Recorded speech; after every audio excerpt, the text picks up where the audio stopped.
Hello again, everyone. Welcome to the Black Book Today from Harrisburg, Pennsylvania. My name's Sam McKee, joined by Bob Hollywood Hayden. We're at the annual Standardbred Horse Sales Company auction here in Harrisburg, and this is the Daytona 500, the Super Bowl, and the World Series of harness racing auctions all rolled together in one. And if you're anyone at all in the sport of harness racing, you have the first week of November circled on your calendar for the Harrisburg sales. We caught up with several of the primetime players in the harness racing industry this week here at Harrisburg and got their thoughts on a variety of topics.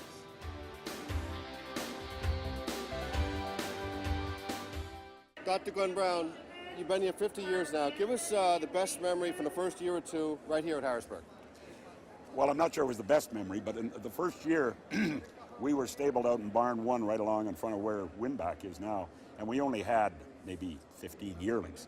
But the rows of those rickety old stables they had in those days had about 4 feet between the rows, and that's where the grooms slept. They brought cots and they slept out there in that foul air, and after 3 or 4 days, boy, oh boy, we were lucky to have grooms that could get up in the morning, but they all stayed right there, and it's quite a bit different today, and the air is a lot better. It used to be just awful. The fraternity of harness racing began back 50 years ago, still going on today. A little bit better conditions though. Dr. Glenn Brown, thanks so much again for stopping by. Jerry, you've been to a few of these sales. What's the biggest change you've seen in sales from then until today? I see many more people coming. I see an increase in the interest from outsiders. And now it's managers, trainers, drivers come. And to me, it's a fun place and it's an interesting place. Linda Toscano has made her name as a trainer of racehorses, as a trainer of young horses. Where are you at right now with your stable, and which do you prefer? It's almost all young horses at this point, and it's what I get the most pleasure out of doing. There's nothing, I find nothing more rewarding than finding that needle in a haystack and then bringing them along, and especially the ones that you don't pay the big numbers for, because I'm not really one that chases the high end. I pretty much try to find that mid-range colt and then bring them along, and when it turns into a really nice horse, it's what I really enjoy. And I'm also enjoying the fruits of my labor, because I've been able to buy some mares that are now producing the J.K. Let It Rides that I'm also training for as the homebreds. So it's kind of fun. Do you ever train trotters or just concentrate on pacers? I've been very fortunate to train some really good trotters. I trained Giant Mermaid at the end of her career, and she was the age trot mare of the year that year. I was able to train Lifelong Victory, and she set 2 world records during the period of time that I trained her. And just recently I had Funny Valentine, who was kind of fun to train also. She just got beat ahead in the Mariana Belt. So anyone I think that does this for a living and says that they don't enjoy training a trotter, they're frustrating, but they're also very rewarding. Very happy to be joined by Joe Holloway. Joe, I just saw you over there checking out some video footage. Nowadays, when you want to buy a yearling, there's a lot bigger advantages to finding out about a horse than it was years ago. Technology's really caught up. Oh, absolutely. I mean, the videos help a lot. For years, everybody said you had to go to a farm. Well, the reason for that was to be able to see the horses and identify how they move. With the stake schedule and trainer schedules and what have you, it's very tough to get to every farm. The videos make it much easier that you at least see the horse and some, resemblance of how they move. It seems like there's a first crop sire mania no matter what year it is. And last year, Andover Hall, and he certainly proved out. Art Major, several others. Yeah. Is that the case? Absolutely, we're a first crop business. First crop sires bring a premium. Andover Hall sold, I think the average around 70,000 last year. He had the year that they paid for. I don't know if the average will be any higher this year, even though he's had great production, because we pay such a premium on first crop sires. This year, there's horses out there, and Art Major, and they're paying for it. They wouldn't bring any more if they were by Western Ideal or a proven sire. So it's funny. I don't know, but we're such a first crop business. In the thoroughbred business, they're not so much, and the better mares go to your older established sires. For some reason in our business, people run to what's new, and your better mares go there, and that's where people follow. Yeah, as a trainer, how much of your job has changed in the 20, 25 years you've been training? Well, it is a catch driver business. We use catch drivers. You maintain your horses. I think that it's changed. Not so much in that, but the way we have to handle our horses. Our breeds changed. Every 4 years basically is a generation in a horse. So over 12 years, horses change. Horses are very different looking, their temperament's different than they were 20 years ago. So your training methods have to change. Ron, you're from Norway. Why are so many of the top-level trotting trainers from overseas? What's the secret? I don't really know if that's true or not. I mean, it just happens that been a lot of Scandinavian trainers come over the last few years, and they, first of all, they don't have pacers, so that's all they deal with over there is trotters, and I think that's probably one reason. And I don't know, maybe it's more, dealing with horses and growing up around horses. I think at least the people that are training here now, they were exposed to horses at a young age and grew up with horses and have the culture in them, from being born. And it's, being a successful horse trainer is not nothing. It's not that easy. Like, you can't really read a book or go to school and pick it up.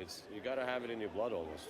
Despite the success you've had, you're always looking for new and different ways to train your horses and make them fitter. You've had a lot of success using a sand circle and lunging the horses in there. Tell us about some of your techniques. Well, it's, starting out, we were pretty, probably like most people, we break them and start training them and schooling them on the track. And, so the 2-year-olds is not exposed so much to the different conditioning part. That's why you don't see me doing a whole lot with 2-year-olds either. We race them a few starts and just to kind of get an idea on their talent and their speed and see which one we're going to keep. But when the horses turn 3, that's when the conditioning part come in, and you can really make it different with different technique. And we use. Like you said, the sand pit is one very important tool, and we use the power cart, we use the straight track, and we use the sand track at Whitebirch is very good to build them up. And it's just the breed today, they have the natural speed. So it's not like there was 20, 30 years ago. You had to teach the horses to go fast. Nowadays, it's just to get them strong and to keep them sound and get them fit without too much fast work. And the fitter you can get them, the better off you're going to be. It's a long year, and it's hard on them. I mean, and that extra conditioning comes in good, and especially this time of the year. First day at Harrisburg, I'm joined by a couple of men named George. George Teague, George Foreman are here today. That's right, and they're active on the floor and bidding. First, George Foreman, your interest in harness racing began exactly when? Boy, way back in the 70s when I got a chance to watch the horses at, the Roosevelt Trackway way back in Westbury, Long Island? Yeah, Long Island. Yeah, sure. I got a chance they allowed me to work out and run on the same track. So these were athletes, beautiful athletes, and they could outrun me. So I decided, look, one day when I have some time, I'd like to get involved. And how'd you wind up getting hooked up with Mr. George Teague? Too many people said too many good things about him, and it was one of those people you couldn't get into business without. George Teague, you've been very successful in the yearling sales last several years. Is that snowball going to continue rolling, or do we peak, or I hope so, because I'm investing my money into it too, so I hope it keeps snowballing. But you did it like on a shoestring budget last couple of years, but last year you invested Yeah, stepped more. up a little bit more, and this year I stepped up even a little bit more. So, the market's changing, so you got to change with it. You can't make it up yourself, so. Well, I see Western Ace, Total Truth, the Rainbow Blue. It's a pretty tough act to live up to. Oh, I know. Man, pressure's on. 3 millionaires in 3 years, George. How are we going to do this? That's not bad numbers, is it? But don't you want to get the man on your right a nice horse, too? I'm trying. That's what we're here today for. What'd you a look little at bit so of luck. far today? Well, we picked up one. We picked up Art Major Okay. out of a good family, so with a little bit of luck, Mary's got a good percentage. So. Now, this is a yearling sale, George Foreman. How patient are you concerning young horses? Because yearlings don't get to the races, sometimes don't even race at 2, so it might be a while. You know what? I'm having fun. So far, it's not all business. See, I'm having a lot of pleasure. And when you're enjoying yourself to that degree where it doesn't matter, each day is just a pleasure. So I'm not in a rush. Do you feel yourself wanting to raise your hand a few more times than you did? Or did Yeah, you I have put to your hand hold down? myself down. It's not easy to sit out there when everything comes about. It looks beautiful and ready to win the race. You were a multiple heavyweight championship titleist. Would you take one of those belts and trade it for a Pace or a Hamiltonian trophy, maybe? Oh boy, what about the brown jug? Brown jug? Yeah, There you go. There you go. Hamiltonian especially. If I could get one of those titles, I'd be a happy man. I would just go out into the sunset. Okay, so now we saw George Foreman. We saw you on Hamiltonian Day. Now we're seeing you at Harrisburg. When can harness racing expect to see you again in 2007? I'm just going to be everywhere, especially when there's a horse tail wagging. I'm going to follow them around. So everywhere and anywhere you're going to be. Follow the trotting horse. Okay, and the pacing horse. And this man right here is going to be training for you. That's right. I'm looking forward to this. Well, a long relationship. I wish you guys the best of luck with your purchase and maybe purchases before the week's out. And George T, continued success, and hopefully you can get him in the winner's circle for one of the big races in 2007 and beyond. Hopefully we're trying. Wouldn't that be wonderful? Okay, guys, good luck. Which aspect of the business do you like the most? The breeding end, the selling the yearlings, or the actual racing Oh, horses? that's an easy question. For my partners and I to be able to own a mare, decide who we breed it to, have a foal, bring that foal along and race it and have it as ours, there's nothing better than that. And people can say what they want. You come to the sales, you buy a nice yearling and you have success, but it's a touch off actually having made the decision who you're going to breed the mare to and raising that foal and having it go to the races. There's no better feeling. Good sires can come from a lot of places because there are a lot of different places they can be bred, but the importance of the dam, how important is it for you when you're looking at the catalog page? About 99%. There are certain sires that I just won't buy. Almost any sire could have a good horse. I don't think you could eliminate the worst sires could have a good horse. It's the great mares that seem to continuously have great horses. I talked to Jerry Silverman about when something works, like with Grand Lady and Glowing Report, you go back to it. What about you? Something clicks, do you go back that same way? Well, I'd sure like to buy the Conway horse instead of Pampered Princess, although she's probably about $300,000 too expensive for me, but that niche seems to work pretty well, so, you know, it's worked with two different sires, and I think that this is a very, very special filly, that filly. From 1975 to 90, 1990 to 2005, 2006, is Ron Gerfine a much better trainer, or do people notice you more than they did then? Oh, I'm a much better trainer. I think that every day you spend in this business, you learn. I mean, you know, people come and ask me questions all the time, and I say, you know, I still learn every day. I mean, there are certain things that you've never seen before that I've trained horses for 45 years, and I know tomorrow I'll see something that I never saw before again. We're with trainer Jimmy Takter, who's a fixture here at Harrisburg, and you're living proof you don't always have to pay a ton of money to get a good horse. Now, case in point, Global Glide, one of the top 3-year-old trotters this year, you bought for only $6,000, yet Pampered Princess, the top 2-year-old trotting filly, was $230,000. What do you look for, confirmation or balance or pedigree? Well, you know, first of all, they have to have pedigree, otherwise we're not really interested. And then the confirmation, and we look at so many horses. I have a guy that's working for me that look at horses, and we basically look at every single horse in the sale. So, you know, in a case like Global Glide, he sold in the Midlands and was basically no customers there. So, I mean, if he would have sold in a sale like this, it would probably cost in a range of 30,000-40,000. But the price really doesn't matter. If I like the horse, I buy him, and if he, you know, if it's 6,000 or 200,000, it's kind of irrelevant. What's the first one or two things you look at when you're inspecting a yearling? I like a bright eye. I like a smart head. Obviously, the confirmation. You know, you want solid confirmation. But the first thing is the breeding and what's on the page. I believe breeding can overcome some faults that a colt may or may not have. So that's where we start. We've heard a lot this week about confirmation, about pedigree, about how to get started in the sport of harness racing. Well, here's our version of Standardbred 101. One of the busiest guys here at Harrisburg is Bob Bonney of Northwood Bloodstock. And Bob, so many trainers have said, oh, it's confirmation, it's balance, it's that sort of thing. What exactly are they talking about when looking at yearlings? I think it's a little bit of both, a little bit of everything. I think you combine everything, Sam, when you look at a horse. Everybody has different preferences. Some a little more weight on the confirmation, a little more weight on the pedigree. Myself, I think you have to have a little bit of both. And if I had to lean one way, I'd probably lean pedigree a little more. If you want to get a better understanding of confirmation, what can we learn from the mixed sale? I've said to people for years, if you want to get a little idea of confirmation, get a little knowledge, a little understanding, go to the mixed sale, pick out the black book, and pick out the top, say, 40, 50, 60 horses and look at them. And I think you'll start to get a little better sense what a good horse looks like. And I don't think you'll be surprised by the horses that have accomplished something, that have earned 2 or 3 or 400,000, how you start to see certain similarities and that there's a quality that you won't find in the cheaper horses. Do you see the same confirmation traits from the same bloodlines? I think there's a consistency. I think across the board there will always be there'll be consistencies, there'll be exceptions, but I think you'll see certain stallions throw certain things, certain broodmare sires will throw certain qualities, certain flaws, certain positive confirmation qualities. But there's a consistency.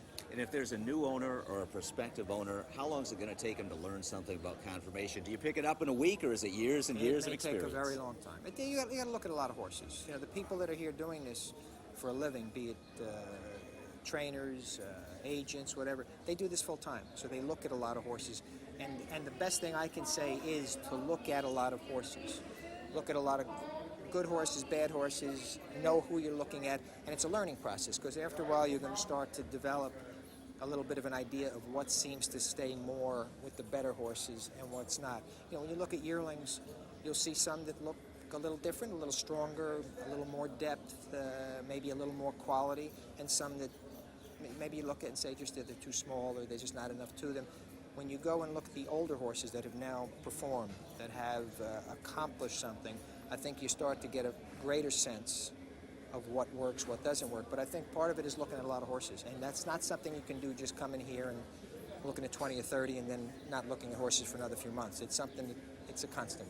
That's a basic look at conformation with one of the best in the business, Bob Bonney in Northwood Bloodstock. I'm joined by Joe Thompson from Winback Farms. And Joe, at the Harrisburg sale, what about the people who aren't so familiar with what's going on here? Like getting into the business maybe even for the first time, what's an early advice you give them? You want to talk to people that are knowledgeable. I think you always want to go to people that have a decent reputation. And just like any other kind of investment, what you want to do is talk to several people about it, about the best way to get in. And then I think you want to have a budget. Again, like any other investment, how much money are you going to invest? And then that will pretty much tell where you want to play. Now, my advice to anybody would be, when let's say you're from New York, then you ought to be in the New York Sire Stakes. I think trying to chase the Grand Circuit from the first right out of the box would probably be not what I would want to do. I would want to go somewhere where they have a very attractive Sire Stakes program and try to compete there. Is it just as important getting involved in racing to know what to do as to know what not to do? Oh yeah, I think that's true with everything. But the price of experience is a lot more than the price of education. So in experience, sometimes in Ivy League, you'll pay for an Ivy League education with experience. So what you want to do is talk to people who have been there and done it, and don't take one person's advice. You want to talk to several people and find out if a particular kind of breed or a particular horse or a particular filly, or whether you want to be in claimers or overnight horses or stakes horses or young horses. And I think that's where that's the decision you have to make, which direction you're going to go. And obviously we would like them to go into the Sire Stakes or the stakes business and buy young horses and try to develop them with the right kind of trainers. And hopefully, with us, we breed a lot where they have good Sire Stakes programs, and we feel like the people who buy from us can make some money. You really don't have to invest a fortune in order to come up with a pretty good horse and be able to get a decent return. For those people thinking of getting their feet wet into harness racing, not a bad man right here. Will help you lead the way, take the first couple steps. Joe Thompson from Winback Farm. If somebody calls you at the farm cold and says, hey, I want to get involved in this sport, what do you recommend for them? I tell them two things. First thing, invest only what you can afford to lose. Chances are you aren't going to lose it, but there's a chance. This is a high-risk business, and it provides a lot of ups. Unfortunately, it also provides some downs. So it's a luxury, and be prepared to treat it as such. Is it best for people to get involved in the breeding business, in the yearling business, or to buy a racehorse where they can get that instant gratification? I think so much depends on the nature of the person. You're in the breeding business, it's like watching grass grow. It takes a long time till you get some rewards or some possible rewards for your investment, for your time, and so on. In the yearling business, you're reaching for that brass ring. You want the horse. If you're going the claiming route, for the most part, you know what you're getting, but you'll be able to race within a few days as well. So there are three different areas, and I think there are people best suited for each of those areas. So if somebody calls you up at Hanover and says, hey Murray, who do I get to train my horse, or who do I have select a yearling for me, do you actually refer them to certain trainers? I'll give them a group of names. I'll ask them what they're looking for. Are they looking for a past record? Are they looking for somebody young who perhaps they can grow together with? Or, you know, and so much depends on whether they're looking to race, to get yearlings, to get involved in a little bit of both. I like to present as many options as I feel are beneficial to that person. I'm joined by Jeff Stein from Preferred Equine Marketing, and we're going to take a look at the catalog. Now, before we even open to a page, pedigree, very important, and appearance. Which one's more important right off the bat? Well, I'd say now people are paying a premium for conformation. There's so many well-bred horses today, and they come from anywhere. I think, you know, most people, if they have a good individual, that's the start. People won't compromise for an inferior individual today. But you want that good-looking horse, and you also want the pedigree, if you can, to match. Let's open, if we can, to a program page, because this book can be a little bit intimidating to certain people. You open the book, you're not that familiar here, you didn't come with an awful lot of money. What's the first, second thing we look at there? So you start, you look at the first dam, you want to see if she's produced anything, but more importantly, I think you want to see what the whole family has done. If the family is good in the second and third dam, and it has a long history of producing winners, even, you know, back second and third dam, that's a good start. And we're going to want to see where it's eligible too, so in case I live there or want to race in that area. But what about, that's an arts place there, what about that's a little bit more than my budget allows?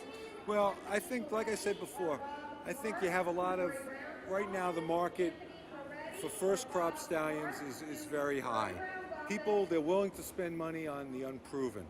They look for great horses, they look for something that's fresh, something they haven't seen. So I think there can be a lot of value in some of the more established sires, some of the more proven sires. And particularly, if you're looking for value, particularly maybe a mare that has produced in the past, maybe hasn't produced this year or the year before, but is a proven producer and in fall to a proven stallion. Because like I say, the premium today is on the unproven. And I would say, you know, generally speaking, someone first coming into the business, it's a difficult process, the yearling, because you have to purchase the horse, you have to stake the horse, you have to train the horse, and you have to wait. You have to be patient. Maybe you'll race at 2, maybe you'll race at 3. Racehorse, you come, hopefully you buy the right horse, you can put him in the box next week, and it's a good way to learn about the business. You know, most people, and myself included, when you get started with a racehorse. You get to learn about pedigrees, you get to learn about crosses, and then it's a lot easier to go into the yearling market. So if someone's just getting involved, they can come see yourself at Preferred, they can go to Bob Bonney or anybody, Hanover Shoe Farm, and find out, hey, what's the best direction to go? I want to get myself a horse, whether it's 1, 2, or 3 years old. Yeah, I mean, if there was a person who came to the sale for the first time and he was looking for a little direction, you know, I would point him to proven mares, proven families, proven producers, not worry so much about the sire, not worry about whether the sire is particularly in vogue this year or not. I would concentrate more on what the family has done, what the mare has done, because there I think you have an opportunity to get real value. And, you know, zero in on that to start, and then look for an individual that matches. Okay, Jeff Stein from Preferred Equine, thanks so much for your time. Thank you, Bob.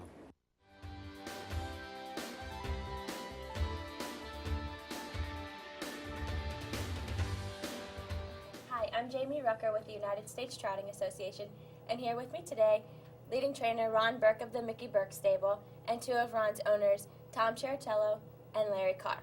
Ronnie, how do you prepare yourself and your father and your stable for the Harrisburg sale? Well, you know, first of all, and I think both of you guys would agree with this, that this is our major sale. We still are, you know, this is where you're going to see the most Pennsylvania-bred babies, and that's where we're based. So we're, you know, this is going to be the one we put the most effort to.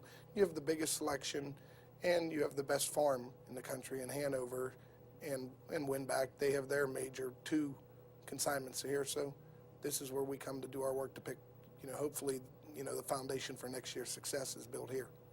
Do you put aside money for Harrisburg, or do you have one huge budget that you know you're going to spend? Do you map it out at the beginning of the season? How do you prepare yourself, like, for money-wise, I guess? Pretty much now, it's, you know, usually we, you know, because of the success we've had, that we have enough opportunity to buy the horses in our price range as many as we wish to buy. You know, the bigger thing is the number, to try to keep the number to a manageable number. That buying them is the easy part, but you still have to, you know, pay to have them trained and staked, and that's where the true money comes in. So the bigger part is figuring out how many do you really want to carry through to next year, because you have to, you know, watch your numbers, because you can get too big, you know, and we really have to watch it with us, because we have a tendency to let the stable get bigger and bigger. Harrisburg has 1,000 yearlings selling, and so you have to try to figure out a way, and you're going to attack looking at, not saying we're going to look at 1,000 yearlings, but we're going to look at several hundred yearlings. And so in order to do that in the most efficient way, we just basically try to map out the horses we want to look at by consignment. And in order to do that, we just do a lot of research on the horses through Pathway and other sort of publicly available databases to get as much information as we can on each yearling, so that when it's time to actually inspect the yearlings, we have a good plan to go about attacking the yearling sale. The three of us are all big fans of the sport, and, you know, watch a million races. And we pass the day with, you know, basically also quizzing each other on trying to trump each other on who knows more, and, you know, who, you know, pays better attention and can remember this horse. And, you know, and these guys are older than me, so of course they have that on me. But, you know, since then I've caught wisdom. them. It's much more Yeah. wisdom. I think remembering a horse can really be a benefit, because you get caught up on pedigree, which is, I think, clearly the most important thing. I'm sure anyone you talk to would agree. But sometimes a horse's desire, I'll give you a perfect example to me, was Western Ace's dam was a horse, Alice, raced in Delaware, Maryland. George T. remembered the mare and bought Western Ace. I'm like, how do we not bid on Western Ace? One of us dropped the ball, because I remember Alice, Larry does, as a real hard-knocking, hard-trying mare, but not well-bred, not particularly well-bred. So the price was really low. Would you recommend, obviously, to a new owner to hook up with somebody that's been in the business, hook up with somebody that knows the industry, and pick their brain? A new owner, you know, get a knowledgeable trainer that you can trust, or some kind of other advisor that, you know, you can pick his brain. Tom and I have talked about this many times. I mean, as much preparation as we do for the sales, I mean, I would never buy a yearling on my own. I just simply don't know enough about conformation to have enough faith in myself to make that selection. So I need to have our trainer, Ronnie and Mickey Burke, make those selections, because in the end, the yearling inspection, physical inspection, is the most important part of whatever we're going to do today. So that will wrap things up from Harrisburg, Pennsylvania for the Black Book today. And once again, Bob Hayden, the sale has lived up to advance billing. And I love coming to Harrisburg every year, and I think two words sum up best the past few days: as advertised. For the Black Book today, I'm Sam McKee. I'm Bob Hayden. Thanks for watching.